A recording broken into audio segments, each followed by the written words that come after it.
Bonsoir mesdames et messieurs, chers téléspectateurs d'Africab Télévision, la chaîne du continent. Et merci pour votre fidélité à notre rendez-vous du vendredi soir pour À votre avis.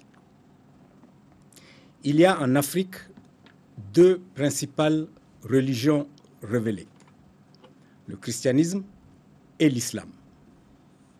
Mais il y a aussi les religions traditionnelles africaines. Alors, comment ces religions révélées et traditionnelles africaines se sont-elles rencontrées à travers l'histoire? Comment cohabitent-elles aujourd'hui? Voilà le sujet que, à votre avis, vous propose de débattre ce soir. Et à cet effet, je reçois M. Fakoli Doumbé. Vous êtes président du Rassemblement pour la réhabilitation de la religion négro-africaine Maya. Exact. Et M. Habib Khan, vous êtes islamologue. Les téléspectateurs d'Africab Télévision vous connaissent très bien.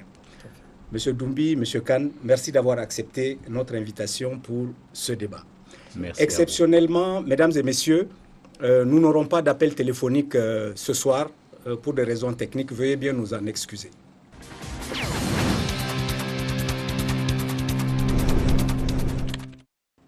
Je vous invite maintenant à suivre le micro-trottoir d'À votre avis.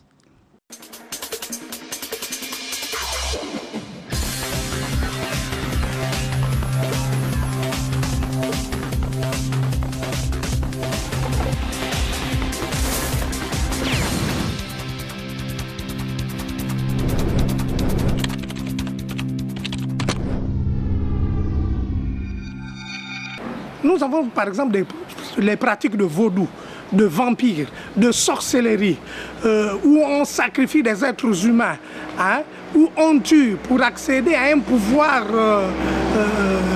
un soi-disant pouvoir politique, économique, pour parvenir aux biens terrestres, disons à la maîtrise, à la jouissance des biens terrestres. Donc ces considérations-là, hein, ces pratiques qui sont nuisibles, qui sont contre toutes les valeurs morales universelles doivent être bannies. Ce sont ces pratiques-là qui déshumanisent, qui ne rendent pas parfois crédibles les religions traditionnelles. Ça dépend dans la pratique ce que chacun présente. Maintenant, ce ne sont pas les religions qu'il faut condamner, mais c'est les prédicateurs qui ne donnent pas aux gens la compréhension de qui est Dieu. Si nous avons eu une bonne présentation de Dieu, nous allons aimer Dieu. Pour nous qui avons laissé nos religions, c'est parce que nous nous disions qu'elles nous menaient vers des actes assez malsains, comme les sacrifices humains, les sacrifices d'animaux qui pouvaient nous garantir certaines choses. Certains d'entre nous même continuent dans le secret certaines de ces religions africaines. Pour moi, personnellement, je pense qu'il est mieux de continuer vers la voie de Dieu. Je pense qu'en Afrique aujourd'hui, on a beaucoup travaillé sur les individualités. Le bien public n'a pas été une préoccupation. Je pense qu'au travers des religions, on devient le gardien de son semblable. Et cela, ça peut aider pour beaucoup dans l'amélioration de la conscience sur le continent. Mais je pense que c'est très important de croire en Dieu. Donc je pense que les religions révélées peuvent nous apporter beaucoup de choses. Quand on croit en Dieu fermement, souvent ça diminue nos soucis, surtout sur le plan économique. On a toujours tendance à travailler et gagner, à avoir de l'espoir sur l'avenir. Ça, c'est très important. Donc, je pense que croire en Dieu, c'est très important pour l'humanité. Le monde a évolué. La religion, tout ce qu'on sait ici, il a existé deux prophètes que nous avons connus. Il y a le prophète Mohammed et le prophète Jésus. La religion chrétienne et musulmane. Il n'y a que ces deux religions. Retourner aux trucs ancestrales, vraiment, ça serait aller un retour. C'est anachronique. Vraiment, je suis contre ça. En Afrique, avant, on s'aimait. Il y avait l'amour du prochain. Aujourd'hui, avec les religions, je ne sais pas, ils sont en train d'emballer les gens dans des situations beaucoup plus compliquées où, à dire, la solidarité même n'existe plus. comme avant. C'est-à-dire au retour des religions d'antan, ça c'est la barbarie aussi. Je ne trouve pas que c'est bien, mais quand même il faut améliorer les choses. Elles ne sont pas mauvaises en soi. C'est les hommes qui la pratiquent qui ont parfois de mauvaises pratiques ou de mauvaises tendances. C'est ça qui est condamnable. Parce que quand on regarde bien leur essence, elles sont de bonne essence, elles véhiculent la vertu. Elles véhiculent le bon vivre en la société.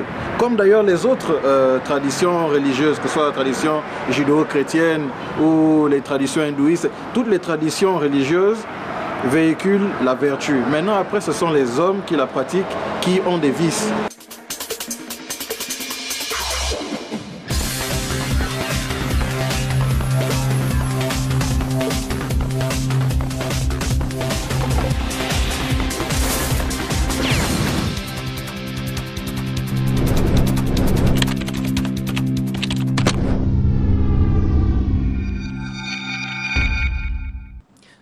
Voilà. Monsieur Doumbi, je vous pose la première question. Qu'est-ce qu'une religion traditionnelle africaine? Oui, mais je vais d'abord apporter quelques correctifs avant de répondre à cette question. Allez-y. Vous avez parlé de religion révélée. Nous parlons de religion dite révélée, parce qu'il n'y a pas eu de religion révélée. Et nous pouvons en faire la démonstration. Vous avez parlé des religions traditionnelles africaines. Il n'y en a qu'une seule. Il n'y a qu'une seule religion traditionnelle africaine aux manifestations diversifiées. De même, le christianisme a un tronc commun, mais des ramifications. Il y a les catholiques, les protestants, les témoins de Jéhovah, les quakers, etc. Mais le tronc commun est le même. L'islam, c'est identique. Il y a les sunnites, il y a les chiites, il y a les tidjanes, etc. Mais le tronc commun, c'est le même. La religion traditionnelle africaine, c'est exactement la même chose. Le tronc commun est exactement le même. Qu'on pratique ici le vaudou, qu'on pratique là-bas le komo, le bouiti, etc. Mais le tronc commun est exactement le même. Ce sont les mêmes valeurs fondamentales qui vont du Sénégal jusqu'en Afrique australe. Voilà pourquoi il n'y a qu'une seule religion traditionnelle africaine. Vous avez anticipé sur la question que j'allais vous poser, parce que justement, j'allais vous poser la question. Je sais que vous dites la religion, mais vous avez déjà répondu. J'allais vous demander pourquoi la. Mais voilà. Voilà, pourquoi là, effectivement. Sinon, votre question, c'est quoi la religion? Oui, c'est ça. Bon, la religion... Je voudrais que vous définissiez pour que, en réalité, les téléspectateurs comprennent bien de quoi nous parlons. D'accord. Que vous définissiez ce qu'est la religion traditionnelle africaine. D'accord. Mais d'abord, religion. Le mot religion est un mot d'origine latine. Les latins et les romains, dans l'histoire universelle, sont récents. C'est un peu récent. Donc le mot est récent. Ce mot vient couvrir des réalités qui ont existé avant qu'il ne soit inventé. Ces réalités-là se résument dans la tradition. On peut les appeler mœurs et coutumes, on peut les appeler culture avec un grand C, on peut les appeler des civilisations avec un grand C qui englobe tout, mais en général c'est tradition. Tout ce que la religion prétend révéler est contenu dans la tradition du peuple dont elle se réclame. La religion n'a encore amené aucun enseignement qui ne soit contenu déjà dans une tradition. Bon, maintenant, la tradition africaine.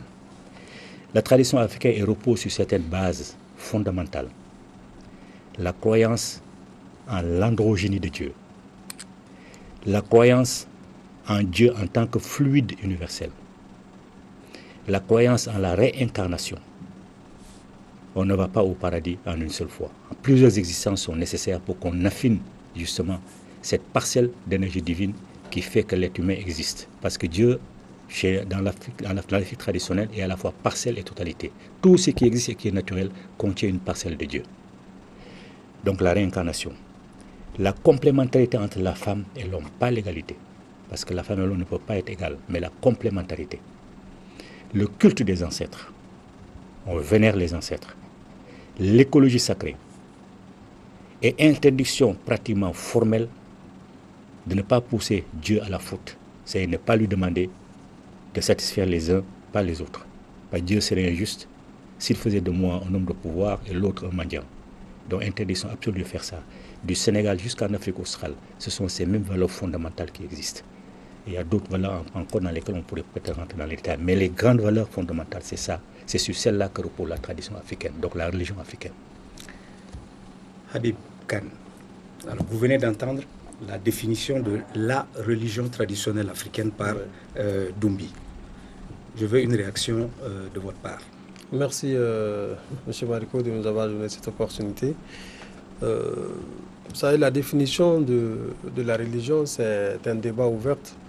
Il n'y a pas une seule définition aujourd'hui qui convienne à tout ce qu'on peut appeler, à tout ce que l'usage peut appeler religion.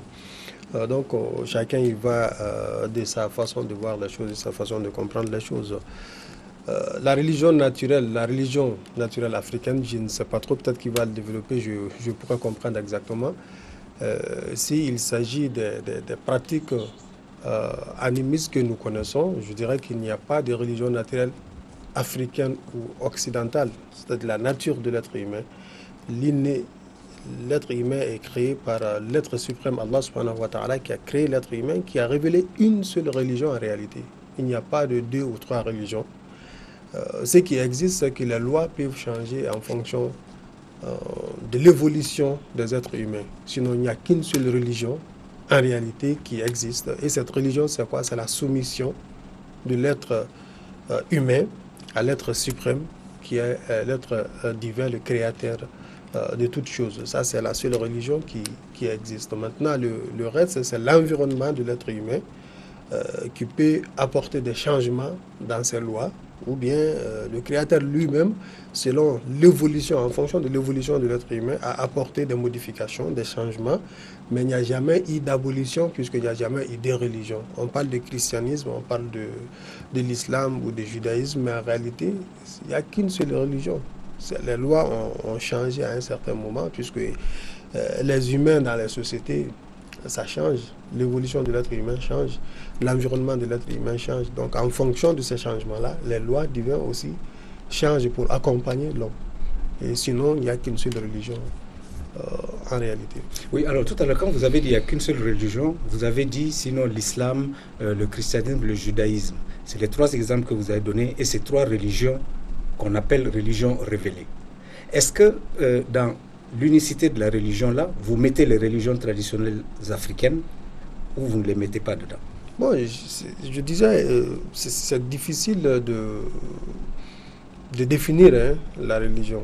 Parce que, je ne sais pas, les religions traditionnelles africaines, pour moi, les religions traditionnelles africaines, c'est la soumission à Dieu. C'est l'environnement qui peut faire que l'Africain peut adorer autre chose que Dieu. Sinon, l'Africain est né soumis aux ordres de Dieu. Voilà, donc il rejoint cette même religion, cette unique religion dont j'ai parlé, qui est de la soumission. Maintenant, l'environnement, je dis bien, l'environnement peut changer, ou bien Dieu, dans son infiniment omniscient, c'est ce qui est mieux pour nous. De telle époque à telle époque, il a apporté des modifications et des changements dans les lois, dans les règles. Voilà, on les suit en fonction de la volonté de Dieu. Sinon, l'Africain n'a pas autre religion naturelle que ce que Dieu a voulu que ce soit pour tous les humains, que ce soit en Afrique ou ailleurs. C'est la même religion qui existe pour tout le monde. Très bien, M. Doumbi. Alors, voilà, donc vous aussi, vous avez entendu Habib Khan donner du point de vue qui est le sien la définition de la religion. Et surtout, il a dit quelque chose d'extrêmement important. Il dit qu'il n'y en a qu'une, dont les manifestations peuvent être diverses en fonction de l'environnement, en fonction de l'évolution du temps, en fonction des réalités qui entourent l'homme. Alors, est-ce qu'on voit les choses de la même manière du point de vue de la religion traditionnelle africaine? Non, absolument pas. J'ai dit le mot religion, c'est un mot récent et qui n'a rien apporté de nouveau par rapport aux traditions qui existent. Or, on sait que les traditions sont aussi diverses que les peuples, qui sont dans des univers culturels différents. Les traditions ne sont pas les mêmes en Afrique, en Inde, en Europe, etc. Donc, forcément, les religions, si on retient le mot, sont multiples. Il n'y a pas qu'une seule religion. Par ailleurs, l'ère qu'un peuple se donne part d'un point important de son histoire. Pour le christianisme, c'est à la naissance de Jésus. On est à l'ère chrétienne. Pour les musulmans, c'est après le 2e hégire, je crois. L'ère musulmane, 1300 et quelques. Pour les juifs, c'est à partir de leur premier écrit dans la Bible, je crois que c'est Béchérit. Pour les Juifs, ils sont aujourd'hui à 5700 et des poussières. Pour nous, Africains, négro-africains, c'est à partir de l'invention des calendriers, en 4250. Et qui dit invention de calendrier plutôt, dit des dizaines d'années de réflexion avant. Mais nous partons seulement de cette date-là. Si vous ajoutez 2014, nous sommes aujourd'hui en 6251. C'est-à-dire qu'il s'agit donc de la religion la plus ancienne. Tout à fait. Donc nous sommes les plus anciens au monde. Nous sommes le peuple le plus ancien au monde.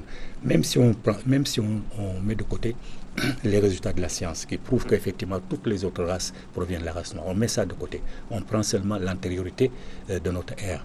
Donc si nous sommes les fils aînés et les filles aînées de Dieu, si Dieu a parlé à quelqu'un, c'est forcément d'abord aux Africains.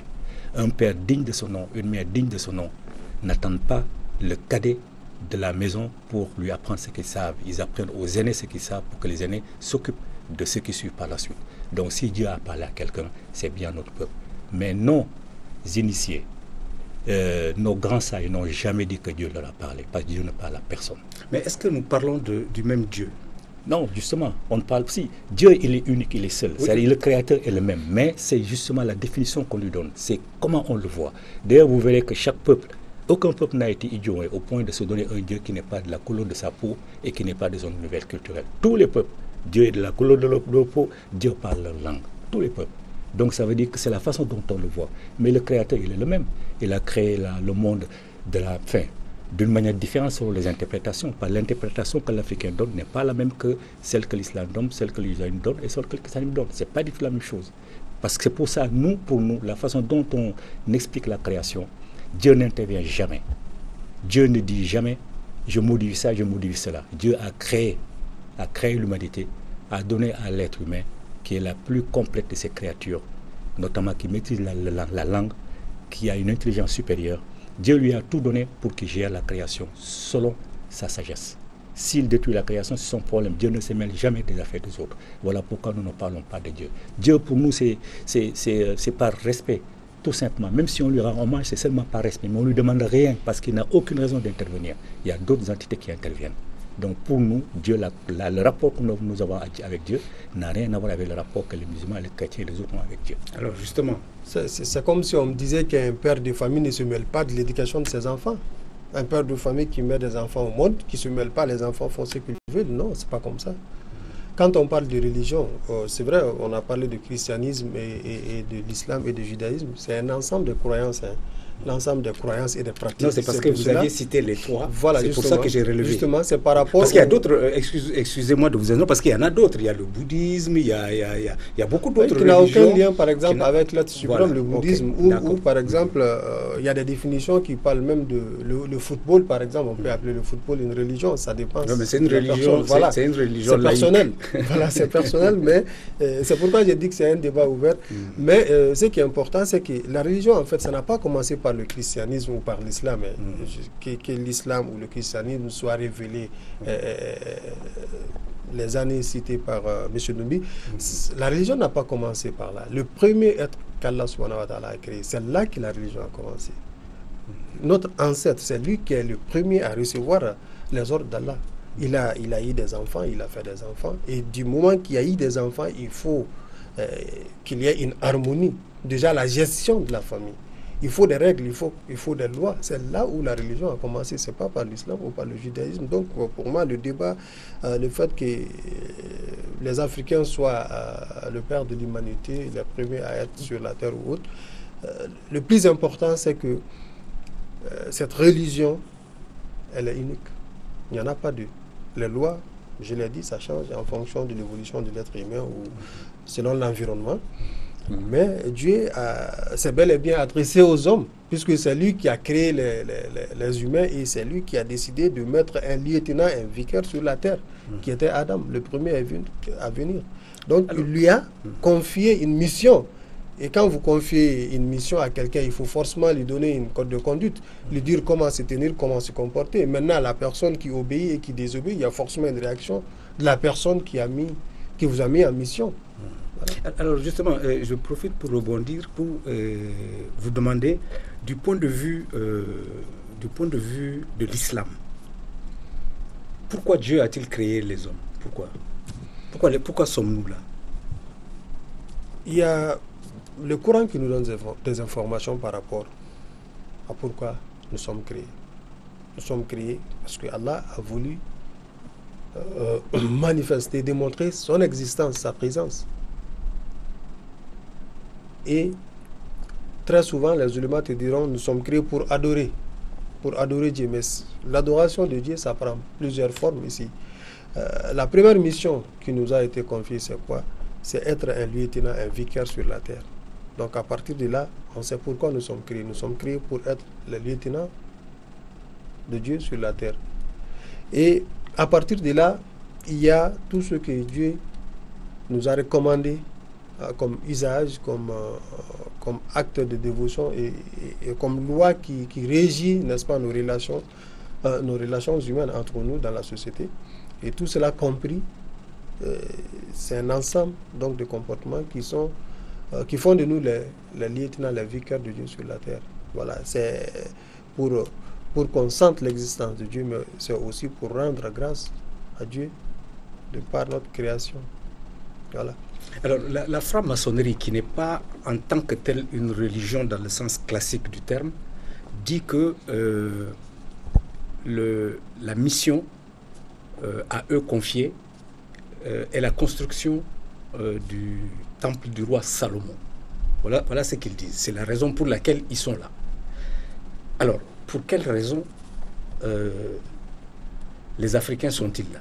Je vais d'abord réagir à une observation de M. Khan, oui, qui dit qu'un père de famille, naturellement, se mêle de sa famille, gère les affaires de sa famille.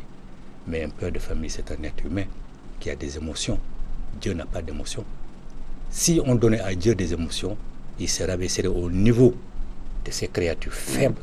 Parce que ces créatures sont faibles. Nous sommes faibles, voilà pourquoi nous sommes là. Et nous aspirons à retourner à lui pour ne plus être de ce monde. Donc si Dieu, on lui donnait des émotions, il serait faible, il serait injuste, il serait méchant, il y aurait tous les défauts qui sont au monde. Donc on ne peut pas comparer Dieu à un père de famille. Dieu est au-dessus de tout, il ne se mêle de rien, absolument. Pourquoi nous existons?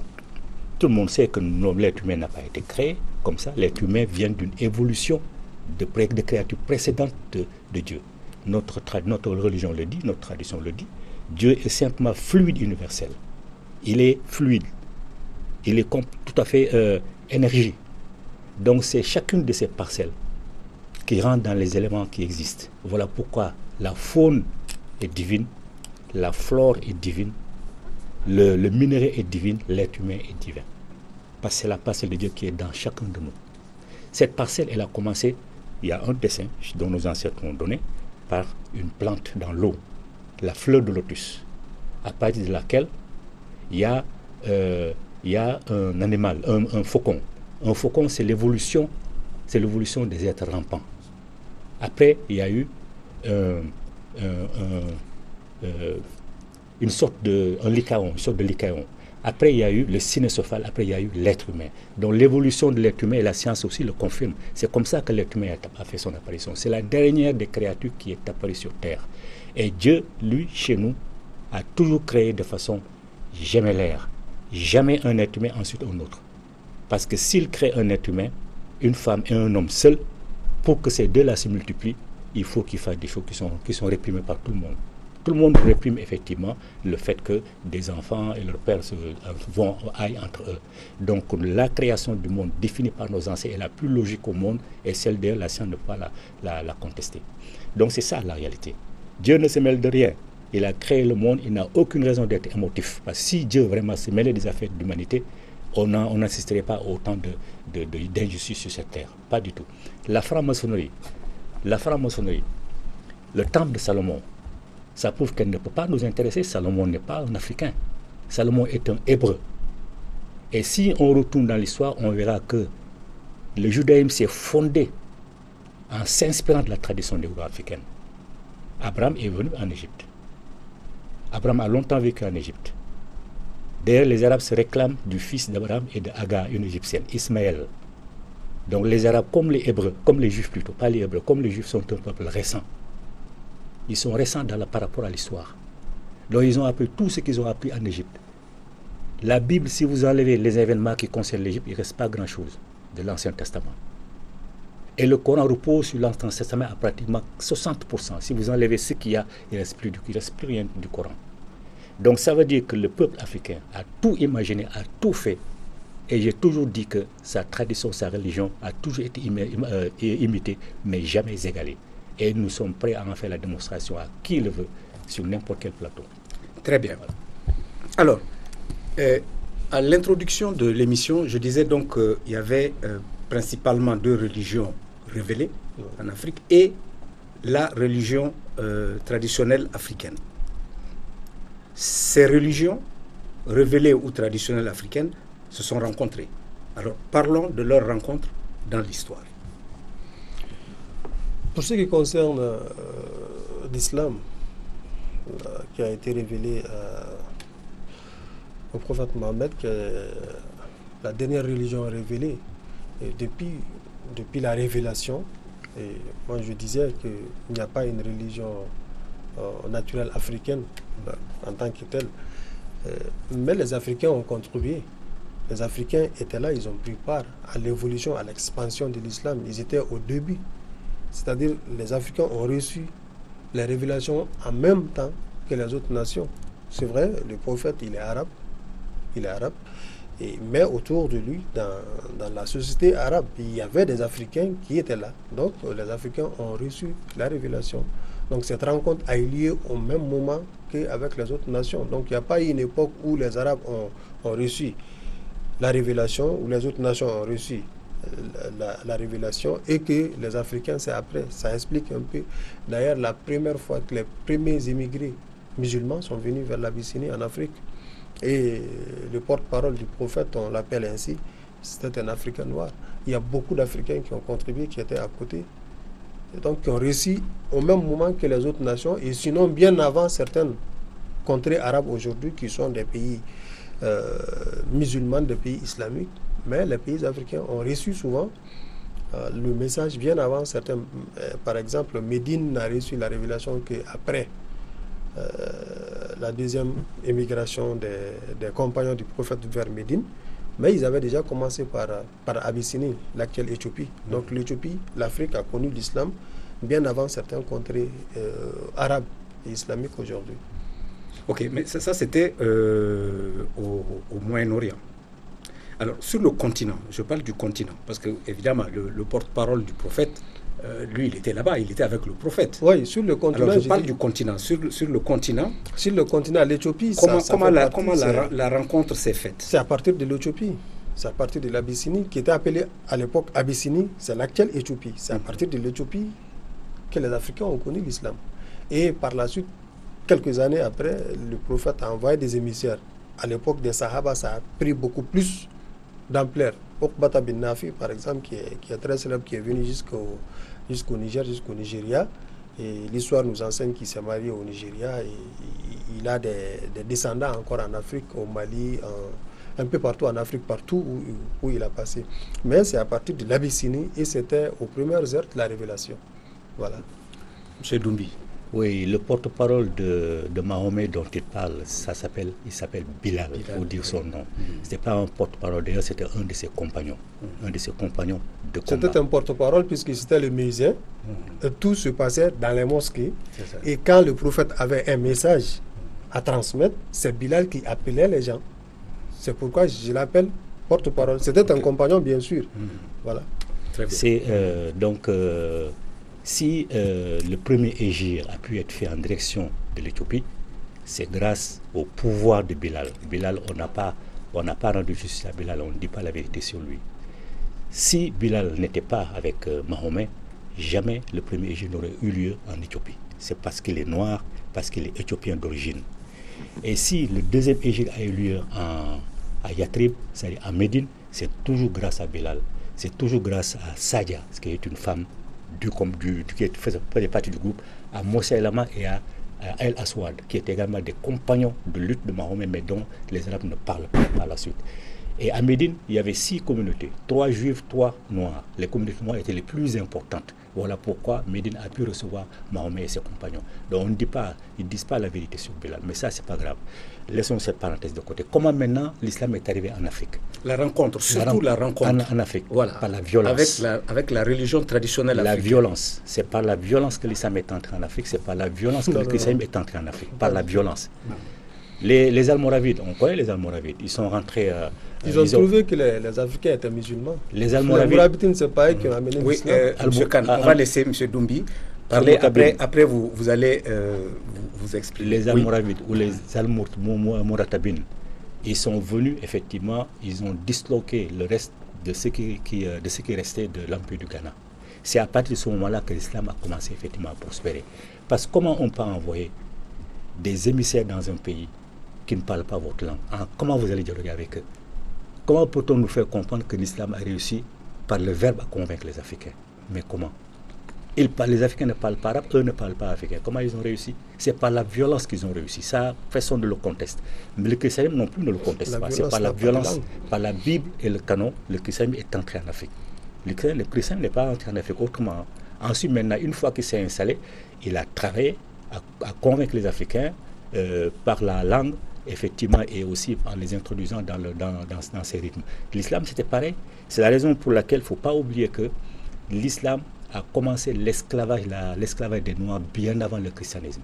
L'islam a commencé dès le XIe siècle. Le christianisme a commencé au XIVe siècle. Le christianisme a été interrompu vers la fin du XVIIIe siècle, non, XIXe siècle. L'islam continue encore aujourd'hui dans certaines régions du monde. Donc l'islam est entré en Afrique par la violence, le Coran et le sabre. Et le christianisme est rentré par la Bible et le fusil. Alors, Habib Khan n'est pas d'accord. Les Mourabitines, quand ils sont venus, l'Empire de Ghana, l'histoire nous enseigne que des mosquées existaient déjà dans l'Empire de Ghana. Ça veut dire quoi? Qu'est-ce qu'ils en faisaient de ces mosquées?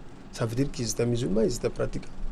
Dans l'histoire de l'humanité, il y a toujours eu des groupes, il y a toujours eu des gens qui sont venus par les armes. C'est pour d'autres intérêts qui n'ont rien à voir. Les gens ont toujours exploité la religion. Mais ce n'est jamais venu par la violence. Quand les premiers émigrés musulmans sont partis à l'Abyssinie, ce n'était pas par la violence, ils sont partis en tant que réfugiés, ils n'avaient pas de force. Et quand ils ont rencontré le roi, à l'époque, Abrahatat de l'Abyssinie à l'époque, et que les Quraysh ont envoyé des émissaires pour demander leur extradition, et que le roi a écouté les deux parties, les compagnons du prophète qui étaient venus, qu'est-ce qu'ils ont dit? Ils ont dit, nous étions un peu ignorants. Nous mangeons de toutes choses. Il n'y avait pas de lien de famille. On était dans la déperdition. C'était la débauche. Il a décrit un peu dans quelle société il vivait. Il dit, cet homme est venu. Nous le connaissons, nous connaissons sa famille. Nous connaissons ses origines. Il nous a enseigné des valeurs. Il nous a interdit un certain nombre de comportements. Nous l'avons cru, nous l'avons suivi. Et voilà notre communauté, nos parents qui veulent nous empêcher de le suivre. Le roi, il l'a tranché. Il a dit non, vous retournez sans eux. Il a dit maintenant, vous restez. Vous êtes libre de pratiquer votre religion telle que vous voulez. Et ces premiers émigrés qui sont restés, ils ont forcément pratiqué l'islam. Ils ont enseigné l'islam.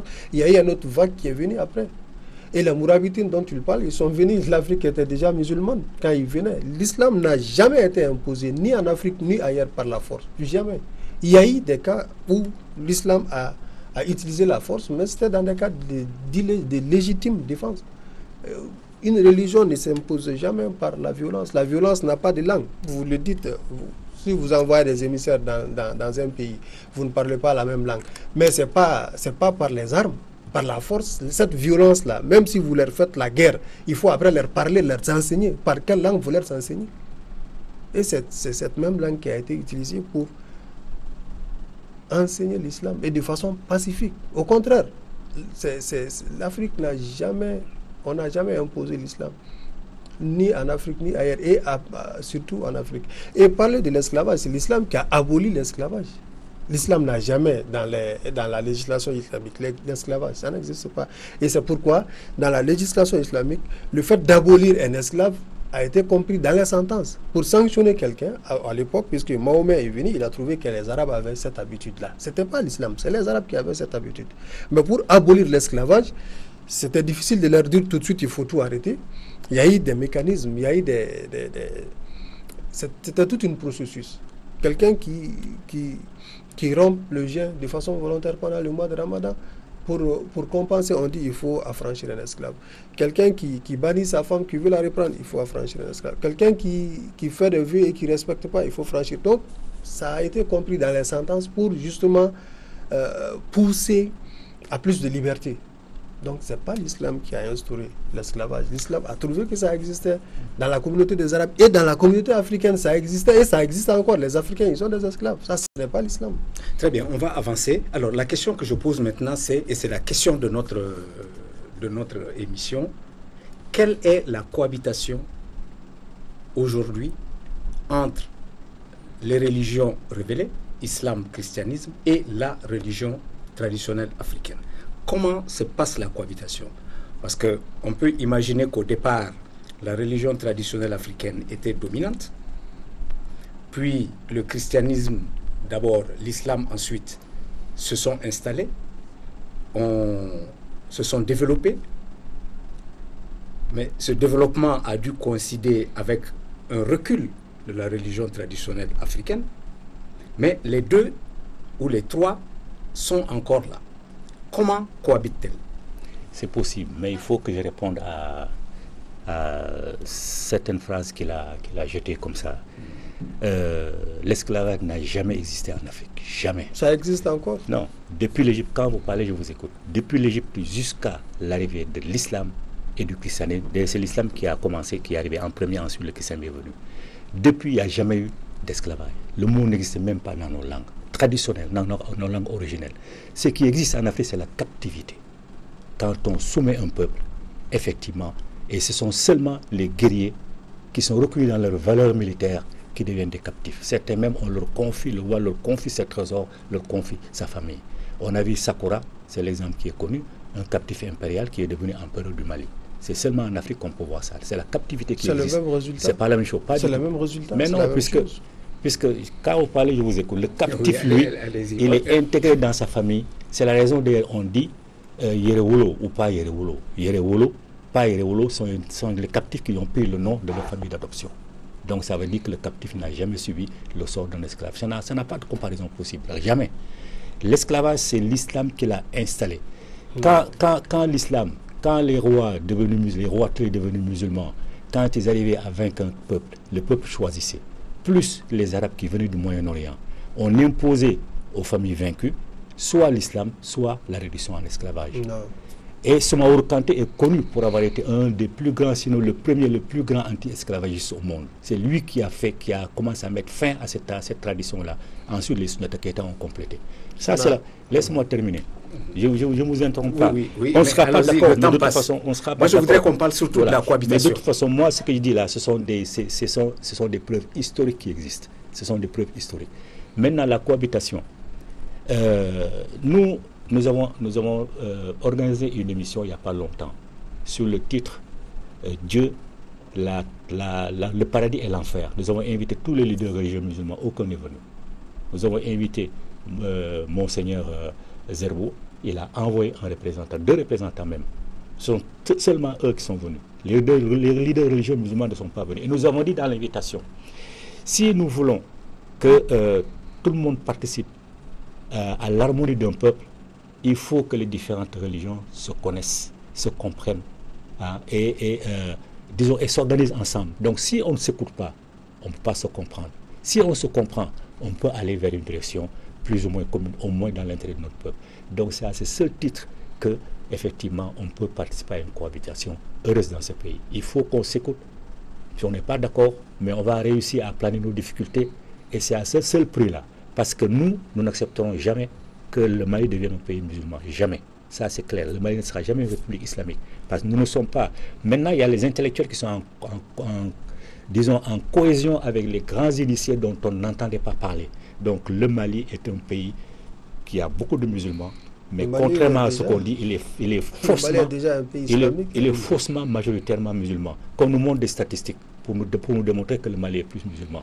D'accord. Le Mali est déjà un pays islamique. Hein? Oui, Habib Khan. Donc la cohabitation, comment,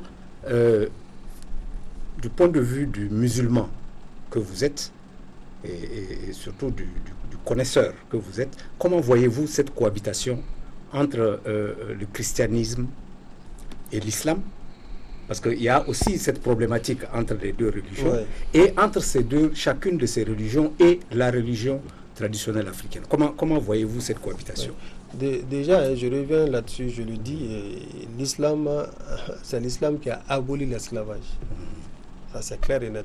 Et l'islam n'a jamais imposé, même en temps de bataille, à quelqu'un de devenir musulman ou d'accepter d'être esclave. Ça n'a jamais existé dans l'histoire de l'islam. Les captifs des batailles en islam, ceux que nous connaissons, ils payaient moyennant leur liberté, ou ils enseignaient leur langue aux enfants musulmans, moyennant leur liberté. On ne les a jamais imposé l'islam, et ils n'ont jamais été utilisés en quoi que ce soit comme esclaves par l'islam. Ça n'a jamais existé dans l'histoire de l'islam. Les Arabes, il faut faire la différence entre Arabes et musulmans. Arabes et islam, il faut faire la différence. Les Arabes, ils avaient des esclaves, ils ont encore des esclaves. Comme en Afrique, l'esclavage, ça existe encore, ça a toujours existé dans la tradition africaine. Qu'on les achète ou qu'on les captive, c'est le même résultat.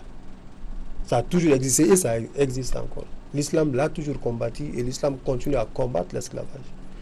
Pour ce qui concerne la cohabitation avec les religions, elle est pacifique, la cohabitation. Selon l'islam, les hommes peuvent faire ce que souvent les religions n'ont pas recommandé, mais pour être un bon musulman, il faut croire aux autres religions révélées.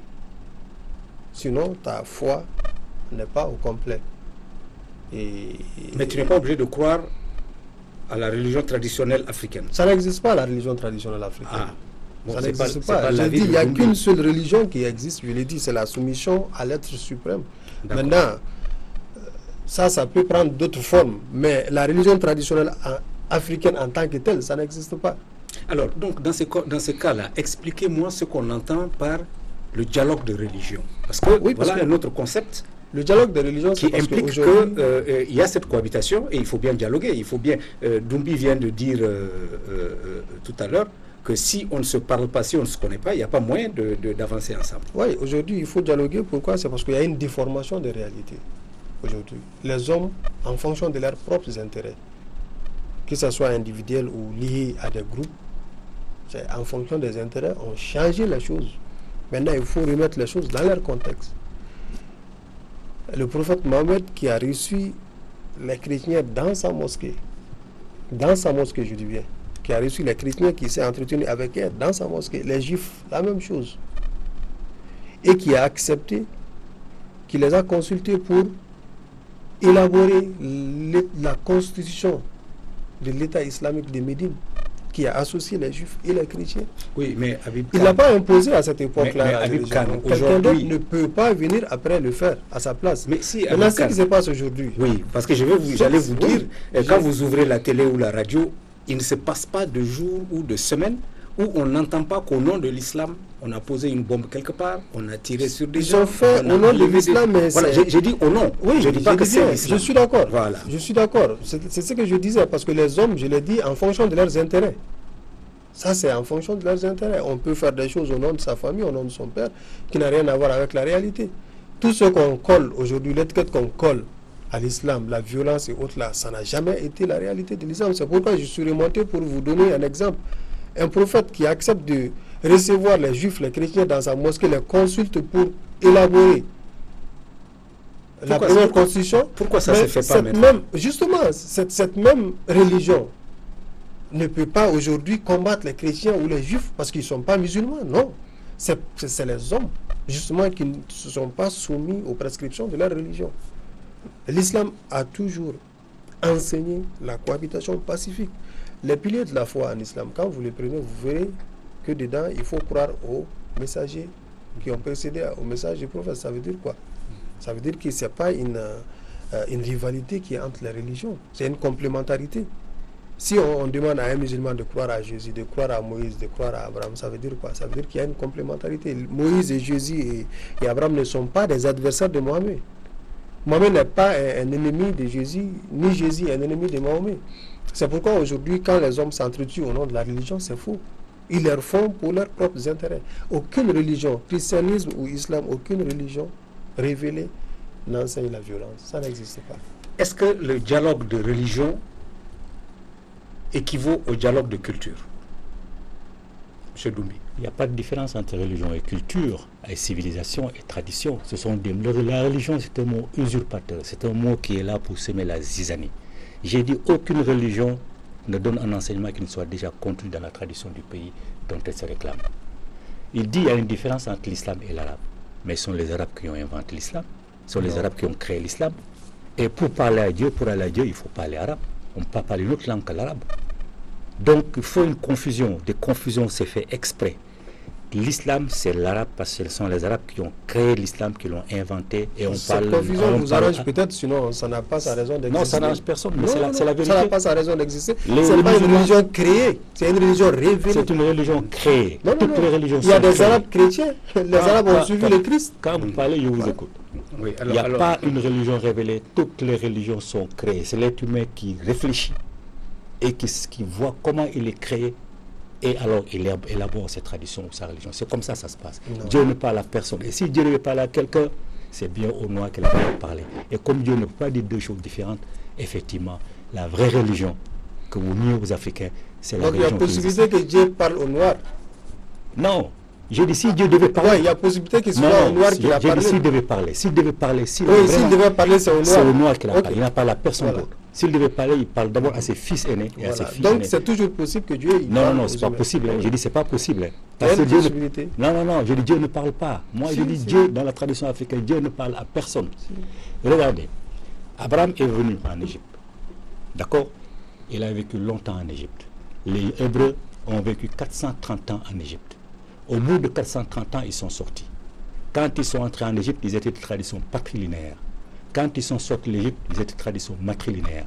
Il n'y avait plus de juifs purs pour qu'ils puissent continuer la tradition patrilinéaire. Puisque chaque fois qu'ils venaient, quand ils avaient des difficultés, ils venaient en Égypte, on les recevait dans la plus tradition africaine. On les intégrait. Mais n'étant pas circoncis, ils ne pouvaient en aucun cas épouser une femme noire. Et leurs femmes tombaient dans les mains des noirs. Donc il n'y avait plus de juifs purs. Ça, c'est la tradition sunnique qui nous révèle. Quand vous fouillez la tradition africaine, vous trouvez beaucoup de choses qui sont en Égypte. Donc ça n'existait plus. Abraham, on lui a appelé la circoncision. C'est comme ça la circoncision est entrée chez eux et est passée chez les Arabes. Parce qu'Abraham ne pouvait pas épouser Agar avant de se faire circoncire. La circoncision, il y a beaucoup des Africains qui ne le pratiquent pas. Non, mais je vais vous dire, ça fait rien. Ça fait rien. Mais de toute façon, non, il y a beaucoup d'Africains. Il y a beaucoup d'Africains qui ne le pratiquent pas. C'est pas propre à l'Africain. Non, laissez-moi terminer. En Afrique, si vous n'êtes pas circoncis, vous n'êtes pas circoncis, vous ne pouvez pas être initié. Donc c'est pour ces raisons la circoncision, elle est obligatoire. Il y a peut-être quelques individus qui ne le font pas. Chacun. Non, c'est pas vrai. L'excision, oui, peut-être, dans certains peuples. Donc Abraham, on lui a appris la circoncision. Abraham, on lui a appris aussi le bélier, la tabaski que vous faites là. Les Juifs, les Hébreux sacrifiaient leur nouveau-né à un dieu qui s'appelait Moloch. Quand ils sont venus chez nous, ils ont vu que ce n'est pas possible de faire des sacrifices humains. Ils ont changé leur tradition. Ils ont créé le mythe qui a fait que Dieu a envoyé un bélier à Abraham. Donc la tabaski, quand les Africains renouvellent la tabaski, ils font comme si leurs ancêtres sacrifiaient leur nouveau-né alors que ce n'est pas vrai. Donc on leur a appris ça. Moïse, dont on parle tant là, Moïse n'a jamais été élevé à la cour de Pharaon. Toute l'histoire de Moïse est fausse. Tout est faux. Même les descendants des Hébreux qui ont écrit la Bible reconnaissent aujourd'hui que la Bible est un mauvais récit historique. Moïse on peut faire de démonstration, Moïse n'a jamais existé. Bon, mais on peut aller plus loin encore. Donc tout ce que les Hébreux sont venus, ont appris en Égypte, ils ont essayé de l'appliquer à leur tradition. Le christianisme a suivi, l'islam a suivi. J'ai dit que l'islam repose sur le christianisme, sur le judaïsme pratiquement à 70%. Donc si le Coran, une complémentarité entre les religions, donc si pas que ça se repose sur le judaïsme ou sur le christianisme, ça ne se repose pas là-dessus, c'est parce qu'ils ont les mêmes sources. S'il y a une complémentarité, d'accord? Ils ont les mêmes sources. Voilà. Et si le judaïsme a puisé dans la tradition africaine, ça veut dire que la religion africaine existe et elle est antérieure à toutes les autres religions. Ça n'a pas existé, cette religion africaine. Le judaïsme n'a jamais puisé. Monsieur, on va avancer parce que c'est très intéressant, mais nous arrivons à la fin, l'heure est passée, nous arrivons à la fin de l'émission. Alors, moi, je voudrais que nous revenions à la question de la cohabitation. Comment voyez-vous les perspectives dans l'avenir, en tenant compte de la situation qui existe aujourd'hui à travers le monde? Comment est-ce que vous entrevoyez l'évolution des religions et l'évolution des peuples en fonction de leur religion? Habib Khan. Nous sommes optimistes. De toute façon, Dieu a promis que c'est sa parole qui va dominer à la fin des jours. Maintenant, il va créer les moyens. De façon pragmatique, ce qui se passe aujourd'hui. Il y a beaucoup de pays, malgré qu'il y a des problèmes de part et d'autre, mais il y a beaucoup de pays aujourd'hui qui ne connaissent pas ce problème. Et il y a une cohabitation pacifique. Parlant de la sous-région, par exemple au Mali, au Sénégal, en Côte d'Ivoire, ça va. C'est pacifique la cohabitation. Aujourd'hui, musulmans et chrétiens, les leaders religieux sont tous d'accord qu'il faut aller ensemble, qu'il faut discuter, qu'il faut échanger, qu'il faut converger ensemble. Et il y a des démarches dans ce sens. Au niveau du Vatican, ça existe. En Arabie Saoudite, ça existe. À l'université Al-Azhar, en Égypte, ça existe. La Libye avait commencé à un moment donné. Au Mali, ça existe. Donc, beaucoup de pays aujourd'hui sont en train de développer, n'est-ce pas, ce dialogue interreligieux pour éviter de tomber dans les erreurs que certains ont connues. Donc, ça ne peut être que meilleur dans les jours à venir et dans les années. Est-ce que dans l'apprentissage, est-ce que je donne un exemple concret, est-ce que dans l'apprentissage de la religion musulmane, par exemple, est-ce qu'on apprend à l'enfant la tolérance et le respect vis-à-vis de l'autre qui est différent? Ah oui, mais bien sûr, puisque le Coran ne cesse de... Mais on n'en a pas l'impression. Le Coran ne cesse de parler de Jésus, de Moïse, de tous les messagers qui ont précédé. C'est pour enseigner aux autres la différence. Oui, je vous pose la question, Habib, c'est parce que dans la réalité, quand vous sortez dans la rue, vous n'avez pas cette impression-là. Vous avez l'impression de l'intolérance, au contraire. Donc c'est pour ça que je pose la question, est-ce qu'on apprend la tolérance? C'est dû à l'ignorance. Aujourd'hui, demandez aux chrétiens et aux musulmans de vous parler de leur religion. Combien pourront vous répondre? Parce que les gens, en réalité, ne connaissent pas leur religion. Mais ça, c'est dangereux. Il y a parce que le choc des ignorances peut être extrêmement dangereux. C'est très dangereux. C'est très dangereux. C'est pourquoi nous assistons à ces contradictions, à ces violences au nom de la religion. C'est une ignorance. Mais l'islam, les belles récits concernant Jésus et Moïse, c'est le Coran qui les dit. L'honneur que le Coran fait à Jésus n'est pas fait à Jésus par les chrétiens. La mère de Jésus, elle a été honorée par le Coran. Et ces enseignements ne peuvent pas être qu'en faveur de la cohabitation. Et puisque je le disais, pour être un bon musulman, un bon croyant, il faut croire au message révélé. Ça veut dire qu'il faut accepter de cohabiter avec eux. Le mariage mixte est accepté par l'islam. Les invitations de part et d'autre, vous savez, les relations, c'est ce qui entretient les relations. Il est permis à un musulman de répondre à l'invitation d'un chrétien et vice-versa. Et vice-versa. Donc, il est permis, le prophète, paix et salut sur lui, a accepté des cadeaux offerts par des juifs et des chrétiens. Il l'a accepté. Donc, c'est des enseignements qui sont donnés effectivement aux débutants, à ceux qui apprennent l'islam, d'être tolérants envers les autres. L'appel à l'islam, ça se fait par la sagesse et la bonne manière et pas par la violence.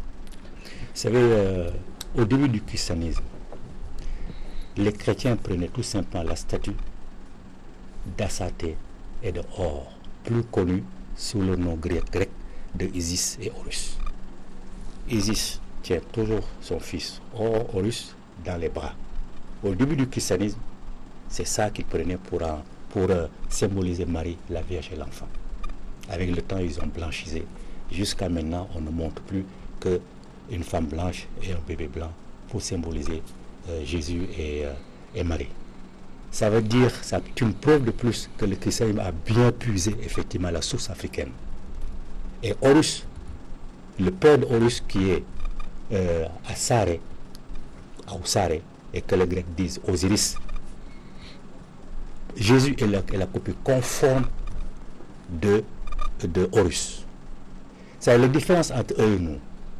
C'est que nous savons d'où vient l'islam, le christianisme, le judaïsme. Nous connaissons toute l'histoire, mais ils ne savent rien de notre tradition. Parce que ces histoires-là sont écrites. Les Africains, c'est les autres qui nous enseignent notre histoire en Afrique.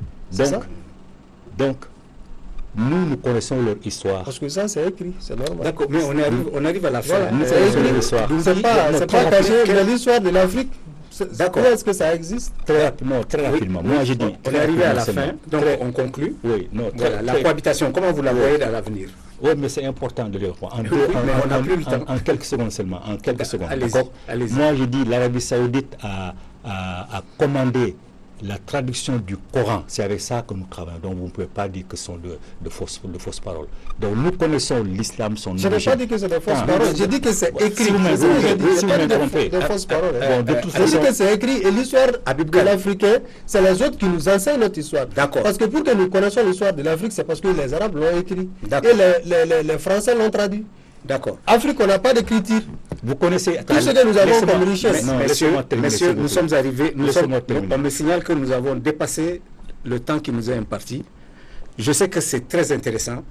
Nous allons, et je vous le promets, nous allons poursuivre ce débat dans une prochaine émission. Mais pour aujourd'hui, je voudrais que nous concluions sur les perspectives de la coexistence, de la cohabitation des différentes religions révélées ou traditionnelles africaines. Donc, Habib s'est exprimé. Vous avez la parole pour conclure. Moi, je dis qu'elle est possible, mais à la condition qu'ils sachent que l'islam et le christianisme sont venus en terre étrangère et qu'ils ont trouvé ici une tradition et qu'il faut dialoguer avec cette tradition-là. Si on le fait, il n'y a aucun problème. Mais de toute façon, ils seront contraints à le faire. Ils seront contraints à le faire parce que nous n'accepterons jamais qu'on nous mette de côté. Et aucun Dieu ne pourra nous empêcher. Les terres appartiennent à Dieu. Il y a qu'un seul Dieu qui existe. Très bien, merci. C'est les enseignements de Dieu qui sont enseignés partout où il a voulu que ce soit enseigné. Très bien. Alors, ce que je retire en tout cas de ces échanges-là, c'est que le dialogue est indispensable.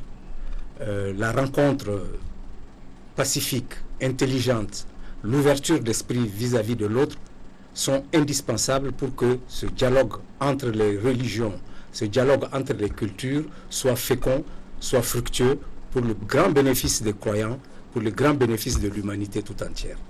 Monsieur Fakoli Doumbie, Monsieur Habib Kane, je vous remercie pour ces excellentes contributions qui, je l'espère, ont permis d'éclairer la lanterne des téléspectateurs d'Africa Télévision. Merci. Pourquoi y a-t-il autant de conflits en Afrique? Pourquoi n'arrivons-nous pas à les prévenir et à les gérer avant qu'ils n'éclatent? Je vous invite la semaine prochaine à discuter de ce sujet particulièrement important. Vous pouvez participer à l'émission en nous téléphonant au 00223 44 20 80 80, en nous envoyant vos SMS au 00223 74 22 59 73 et vos mails à votre avis @africabtelevision.com. Merci de nous avoir reçus chez vous. Excellente soirée et à vendredi.